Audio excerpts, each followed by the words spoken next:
Hi there, it's Manny with Classic Auto Repair. I'm going to do an inspection on the bottom of this 65 Mustang. Make sure there's no leaks or anything that is a symptom of some other failure like brakes or a fuel tank issue or something like that.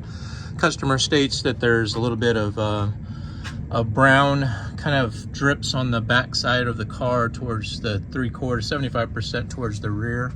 And that's where I'm going to kind of try to get my focus. Obviously, when these cars are sitting, you do have some exhaust. You're going to have this kind of issue here where you're getting some dripping that's occurring here on the back of the mufflers. And this is because the metal is cold, and when you run that hot engine exhaust through here, you will get some condensation, and then that'll mix with some oil and give you kind of that brown drippy stuff. I'm also looking here at this brake line. I don't believe it's leaking, but I'm going to go ahead and tighten it up, make sure, just check the torque on it, because it is kind of in an area where I believe the universal joint, when it was done, sprayed a bunch of grease on the exhaust here. But I don't see it as being a problematic issue here, but I'm going to investigate it further. Like I said, just looking at that little bit of a drip on the back side of that hose, that might be where that drip is coming floor on the ground. And again, it didn't smell like gasoline. It kind of had a gear oil kind of, which would explain dripping on all this stuff here, dripping down, why I got a little bit of an oily smell from it.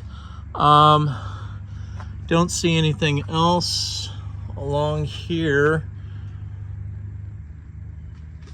Just kind of looking at the bottom to see if I see any other areas where it could be dripping, but it looks pretty dry actually down under here. Back of the transmission looks good. The rear seal here is not leaking. A little bit of gear oil right here towards the back of the motor, but nothing serious. That's not worth fixing. It's gonna be expensive, and you got to take the transmission apart to do it. Let's see, rear main's got a small drip, but nothing major either. That's on the back of the crankshaft. You got to take the motor out to change that seal, and it's not something we recommend unless you're rebuilding the motor, because they'll end up leaking again if the car sets for a couple of months. The seal will dry out and start cracking and creating another fault. Just kind of bad engineering. The back of your backing plates on all 4 brake points are dry. I don't see any issues with the brakes. Power steering is dry. Don't see anything on the control valve or the lines. Everything's been greased up. I can tell that it's got the red grease that I put in it. Dry over here on the passenger front brake backing plate as well. Everything looks new and fresh there. Let's see.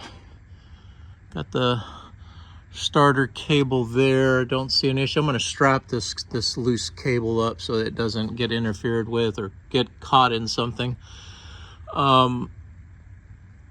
Let's see how the belts look. The front of the oil pan is seeping, but nothing serious. Again, I don't see a major drip there. Let me check the belt tension. Yeah, it's a little loose on the power steering alternator, but not much. I'll probably torque that down a little bit more for you. But everything looks good there. No leakies on the oil filter. And radiator cooling system looks perfect. No drips, no coolant escaping from anywhere. So I think we're looking good there as well. So based on kind of the overall inspection of what I'm seeing here, I think the fuel leaking up front was the carburetor having some sticky needles on the floats. That happens when the car sits a while, and then you turn the fuel pump on and it pushes past the needle jets and floods the carburetor. That's why you get fluid or gas on the intake manifold that drips down on the ground or follows hoses and stuff to the ground with gravity eventually. But I think I fixed that. It had a bad accelerator pump as well, and I took the top of the carburetor apart and checked it, and I just saw a drip come down right there, and that is coming from the back of this exhaust pipe right there. So again, I think just, there's some muffler issues here. I'm going to clean all this up, tighten that, see if that doesn't fix our issue there. Don't see anything on the fuel pump. Looks good and dry. Everything looks great on the hoses. No issues that I can see coming from the gas tank or from the sending unit. So that's kind of my investigation under the car. I'll make some notes and do a few repairs and get back with you. This is Manny with Classic Auto Repair. Hope you enjoyed watching. Bye.